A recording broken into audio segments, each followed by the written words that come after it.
Karena hal ini, Anies Baswedan harusnya berterima kasih dengan PDIP. Loh, kok bisa? Bersama gue Bella, Agen Center, kita bahas dalam Point of Center.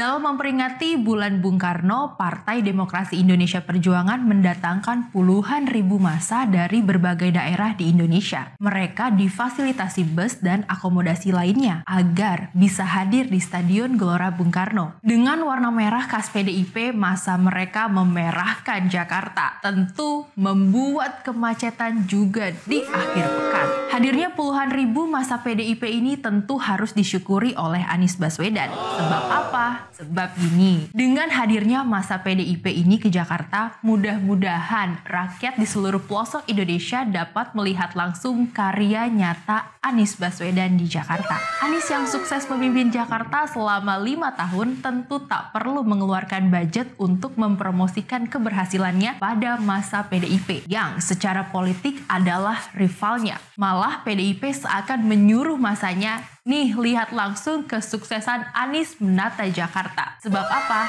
Ya, karena karya Anies di Jakarta ada di mana-mana. Meskipun acara tersebut berpusat di kawasan GBK, jangan salah, karya Anies juga ada di sekitar sana. Hasil kinerja good bener yang membawa Jakarta semakin berkelas, sejajar dengan kota dunia lainnya. Pertama, terkait penataan pejalan kaki. Di seputaran GBK ada trotoar lebar dari gagasan Anies Baswedan. Di sini masa PDIP pasti berjalan kaki menikmati nyamannya berjalan kaki di Jakarta. Betul apa betul? Dimana dengan hadirnya trotoar membuat semua orang dapat berjalan setara. Gak melihat status sosial, semua berada di jalan yang sama. Kedua, JPO ikonik. Jembatan penyeberangan cantik dan ikonik namun sangat bermanfaat bagi pejalan kaki. Mulai hadir di Jakarta di era Anies Baswedan. Di dekat kawasan GBK ada 3 JPO cantik, yaitu JPO Polda Metro Jaya, JPO Gelora Bung Karno, dan JPO Bundaran Senayan. Kalau mau jalan sedikit,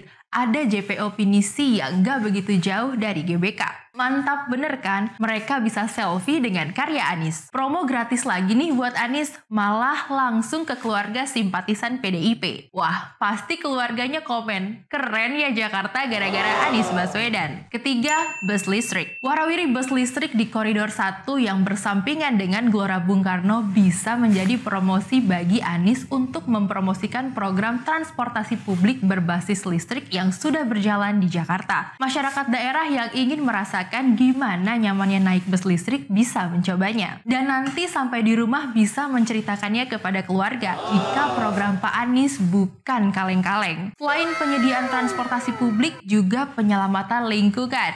Mantap betul. Keuntungan keempat buat Pak Anies adalah bagi mereka yang tinggal di daerah dan punya keluarga di Jakarta, pasti bisa menanyakan langsung ke keluarganya yang tinggal di Jakarta. Bagaimana kinerja Anies Baswedan yang sesungguhnya? Bagaimana kebijakannya sangat pro wong cilik, bukan yang cuma pencitraan. Ngasih sembako sekali, tapi kebijakannya menyengsarakan rakyat 5 tahun.